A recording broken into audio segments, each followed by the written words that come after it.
नमस्कार दोस्तों, मैं नील कमल आप सभी लोग का अपने इस यूट्यूब चैनल पे स्वागत करता हूं। दोस्तों, जैसे कि आप लोग ने हेडलाइन देखकर समझ गए होंगे कि आज का हमारा मुद्दा क्या है।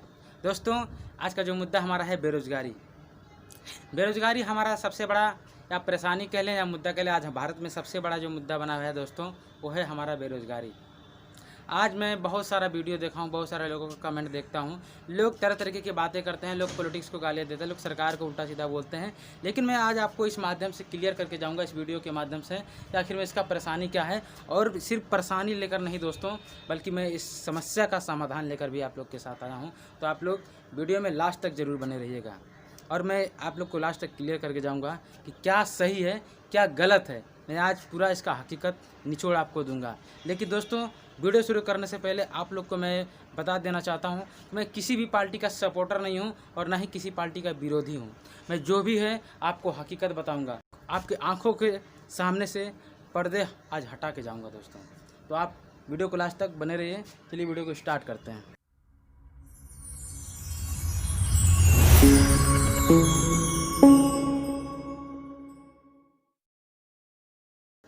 जो हमारे भारत देश की कुल जनसंख्या है दोस्तों, वो है 130 करोड़। इसमें पूरी जनसंख्या हमारी लगभग इतने के करीब है, 130 से 35 करोड़ के बीच में है। और दोस्तों, आज हमें इससे समझने की ज़रूरत है कि आज सोचिए हमारे उत्तर प्रदेश में 75 ज़िले हैं। 75 ज़िले हैं दोस्तों। तो हमारे एक ज़िले में एक डीएम की ज़रूरत होती है। एक ज़िले में एक डीएम की ज़रूरत होती है। तो 75 ज़िले में हमें सिर्फ 75 डीएम की ज़रूरत होगी। सिर्फ 75 डीएम की ज़रूरत होगी दोस्तों। तो यहाँ पे सोचिए कि आज हमारे उत्तर प्रदेश में न जाने कितने लोग यहाँ पे डीएम बनने की लोग तैयारियाँ कर रहे होंगे। कितने लोग यहाँ पर अपने आप को दिन रात मेहनत कर रहे होंगे। कितने लोग आईएएस यूपीएससी का एग्ज़ाम हर साल क्वालिफाई कर रहे होंगे। तो आप इसको समझिए कि एक सबसे पहले ये भी बता दूं कि जो हमारे ज़िला अधिकारी हैं, अगर अपने ईमानदारी से निष्ठा से काम करें तो कम से कम 25 से 30 साल तक इनका नौकरी का कार्यकाल होता है और इनका चुनाव भी नहीं होता है। तो एक जहाँ पे जो डीएम बन चुके हैं, कहीं ना कहीं 25 से 30 साल बाद वहाँ से जब रिटायर होंगे तब वहाँ पे किसी और की ज़रूरत पड़ेगी। तो आप सोचिए हमारे उत्तर प्रदेश में हज़ारों की तादाद में लोग इसकी तैयारियाँ कर रहे हैं। कहाँ आपको रखा जाएगा, इसको आपको दिमाग लगाने की ज़रूरत है। इसके बाद देखा जाए दोस्तों कि आज से मैं अपनी बात करूं 15 साल पहले हमारे गांव में एक स्कूल हुआ करता था सरकारी। एक सरकारी स्कूल हुआ करता था और आज भी हमारे गांव में एक ही सरकारी स्कूल है।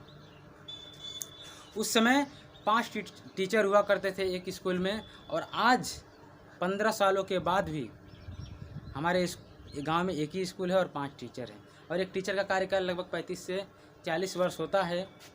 तो कहीं ना कहीं दोस्तों, जब यहाँ से 5 लोगों में से एक रिटायर होंगे तभी किसी को वहाँ पे जगह मिलेगी। 15 सालों में जब स्कूल नहीं बढ़ा दोस्तों, तो बताइए सरकार हमें वैकेंसी कहाँ से देगी, हमें कहाँ रखेगी। सरकार मुझे अपने घर पर रख के पैसा देने वाली नहीं है दोस्तों। हमें इस चीज़ को बखूबी समझना होगा। इसको समझिए दोस्तों। मानते हैं हमारे देश में हर साल लगभग मिनिमम मानते हैं 50 लाख लड़के इंटर और हाई स्कूल हर साल क्वालिफाई कर रहे हैं। 50 लाख लड़के हर साल इंटर क्वालिफाई कर रहे हैं और हाई स्कूल क्वालिफाई कर रहे हैं। किस चीज़ के लिए तैयार हो रहे हैं दोस्तों? नौकरी के लिए। वो लोग सिर्फ और बिल्कुल जायज़ है, क्योंकि हम जब से जन्म लेते हैं तब से एक हमारे दिल में एक सपना होता है, एक उम्मीदें होती हैं। और बड़े बुजुर्गों से भी यही सुनने को मिलता है कि लड़का एक दिन पढ़ेगा लिखेगा और नौकरी करेगा। और उस छोटा सा दीपक हम अपने दिल में लेकर बड़े होते हैं। और बड़े होने के बाद हमारे साथ होता क्या है, आज इतने तादाद में लोग लड़के पास आउट कर रहे हैं। बताइए सरकार कितने लोगों को नौकरियां देंगी, कहाँ पर रखेगी आप लोगों को, जरा सोचने की ज़रूरत है। पहले भारत और पाकिस्तान का एक ही बॉर्डर था और आज भी एक ही बॉर्डर है, लड़ाई हो नहीं रहा है। लेकिन मैं दिल से सलाम करता हूं उन लोगों को जो हमारे देश के नौजवान, जो युवा आज देश के लिए मर मिटने के लिए, अपने देश के कुर्बान होने के लिए आज दिन रात मेहनत करते हैं, अपनी देश सेवा के लिए आज दिन रात स्ट्रगल करते हैं, लड़ाई करते हैं बॉर्डर पे जाने के लिए, अपने देश आर्मी में जाने के लिए। दिल से धन्यवाद देता हूं उन लोगों को। लेकिन दोस्तों, हम जो तैयारियां कर रहे हैं, क्या लगता है उस तैयारी का हमें फल मिलेगा? हमारे साथ क्या हो रहा है आगे मैं आपको इसके बारे में बताऊंगा, आप लोग बने रहिएगा। तो दोस्तों, अगर इस समय की मैं बात करूं पूरी जनसंख्या में, तो अगर रेशियो निकाला जाए तो हर रोज़ कम से कम 50,000 लड़के हर रोज़ जन्म ले रहे हैं हमारे देश में। और मैं यहाँ पे बातें कर रहा हूँ, इतने देर में भी 2-4 जन्म ले लिए होंगे।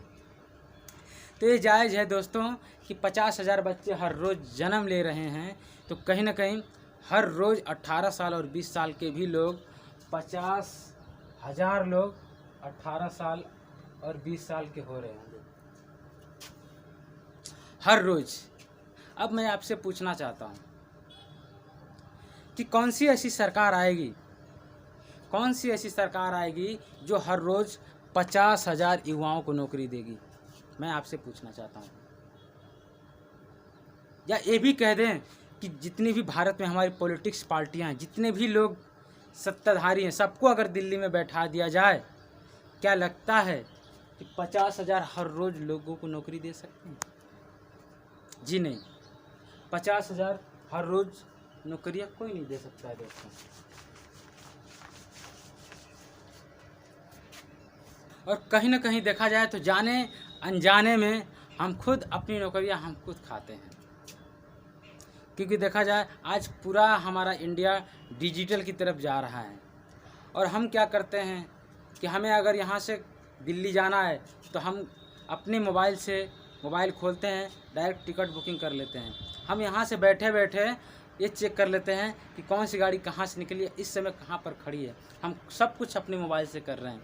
तो बताइए, हमारे रेलवे पे प्लेटफार्म पे क्या लगता है वहाँ पे इंक्वायरी करने वाले की ज़रूरत होगी? जहाँ पर 5 लोगों की ज़रूरत है टिकट निकालने के लिए, वहाँ पे 2 लोग भी आज काम कर रहे हैं। आपने बहुत जहाँ भी देखे होंगे, वहाँ गए होंगे, देखे ज़रूर होंगे, जहाँ पे 10 खिड़कियाँ थी वहाँ पे 2 लोग ही बैठे होते हैं, बाकी 8 खिड़कियाँ क्लोज होती है, क्योंकि ज़्यादातर काम हम खुद अपने आप से करने लगे हैं। जितना भी हमारा लेन देन होता है, हम सब कुछ आज अपने, चाहे मोबाइल का रिचार्ज हुआ, चाहे एनीथिंग, कोई भी ऑनलाइन ट्रांजैक्शन हम खुद अपने मोबाइल से करते हैं। जहाँ पे बैंकों में 5 लोगों की ज़रूरत होती थी दोस्तों, सिर्फ वहाँ पे 2 लोग ही बैठकर सिस्टम संभाल रहे हैं। तो कहीं ना कहीं दोस्तों, ये खुद हम अपनी वजह से अपनी नौकरियाँ को खा रहे हैं। लेकिन सवाल दोस्तों ये है कि जब हमारे देश में नौकरियाँ ना के बराबर रहें, तो ये हमारी सरकारें, गवर्नमेंट वैकेंसी क्यों निकालती हैं? आज हमारा रेलवे प्राइवेट होते जा रहा है, उसमें ग्रुप डी का नौकरी क्यों आती है? आज सरकार हमारे साथ, युवाओं के साथ, विद्यार्थियों के साथ सबसे बड़ा एक बिजनेस कर रही है दोस्तों। इस चीज़ को आपको ध्यान से समझना होगा। आपको याद होगा 2018 में एक रेलवे ग्रुप डी में वैकेंसी आई थी, जो कि 62,000 पदों की थी।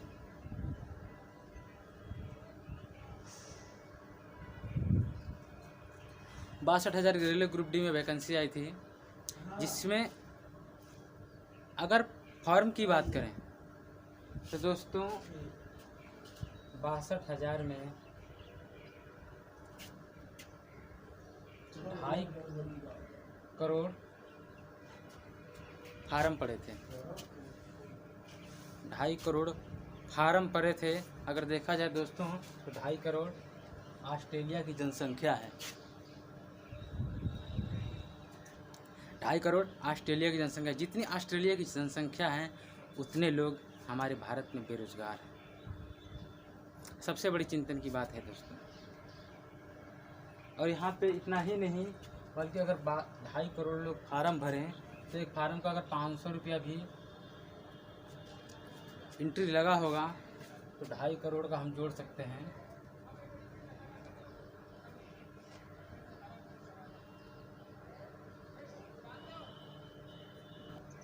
बारह अरब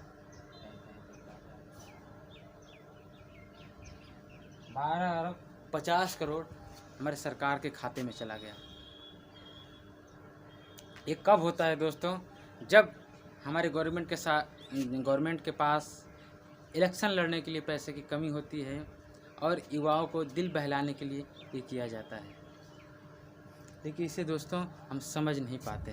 और इस समय सरकार कई सारे हमारे सामने स्कीम ला रही है, जो कि आप प्रधानमंत्री मुद्रा योजना लेकर आप बिजनेस स्टार्ट कर सकते हैं। हमारे यूपी में सीएम साहब, मुख्यमंत्री योगी आदित्यनाथ जी मुख्यमंत्री स्वयं रोजगार योजना के तहत 10 लाख आपको सर्विस देने के लिए और 25 लाख मैन्युफैक्चर देने के लिए लोन दे रहे हैं 25 लाख तक। तो दोस्तों इस बात को भी हम बखूबी जानते हैं कि हर इंसान बिजनेस के लिए नहीं बना है, हर इंसान बिजनेस नहीं कर सकता। तो आखिर में हम करें क्या दोस्तों? इस समय एक सबसे बड़ा बिजनेस, सबसे बड़ा जो इंडस्ट्रीज़ है, आपको बाहें फैला कर खड़ा है। आपको जब भी चाहे उसमें ज्वाइनिंग ले सकते हैं। उस इंडस्ट्रीज़ का नाम है दोस्तों डायरेक्ट सेलिंग। डायरेक्ट सेलिंग जिसे लोग नेटवर्क मार्केटिंग के नाम से भी जानते हैं दोस्तों। अगर आप इसके बारे में अगर डिटेल में जानना चाहते हैं कि नेटवर्क मार्केटिंग डायरेक्ट सेलिंग क्या है, तो आप हमें इस व्हाट्सएप नंबर पर भी संपर्क कर सकते हैं। और आप चाहते हैं कि इसके बारे में मैं डिटेल में बताऊं, नेटवर्क मार्केटिंग क्या है, कहां से आई, कैसे स्टार्ट हुआ, क्या सही है, क्या गलत है, कितना झूठ है, कितना सच है, तो आप मुझे कमेंट करके बताइए, मैं इस पर ज़रूर वीडियो बनाऊंगा। तो दोस्तों आज आप लोग जागिए, क्योंकि दोस्तों आपको सबसे कम कोई ज़रूरत नहीं है पढ़ाई लिखाई की। कम पढ़ाई लिखाई में, कम खर्चे में और कम इन्वेस्टमेंट में, कम टाइम में आप इसमें अपनी लाइफ को चेंज कर सकते हैं। अपनी लाइफ को अगर बनाना चाहें तो इसमें बना सकते हैं दोस्तों। लास्ट हमारे पास एक यही ऑप्शन बचता है, डायरेक्ट सेलिंग और नेटवर्क मार्केटिंग। अगर इसके बारे में जानना चाहते हैं तो आप हमारे डिस्क्रिप्शन में हमारा कॉन्टैक्ट नंबर, व्हाट्सएप नंबर मिल जाएगा, आप संपर्क कर सकते हैं दोस्तों। तो आज इसी के साथ इस वीडियो को ख़त्म करते हैं। फिर मिलते हैं एक नेक्स्ट वीडियो में एक नए एनर्जी, एक नई ऊर्जा के साथ। तब तक के लिए टेक केयर, बाय।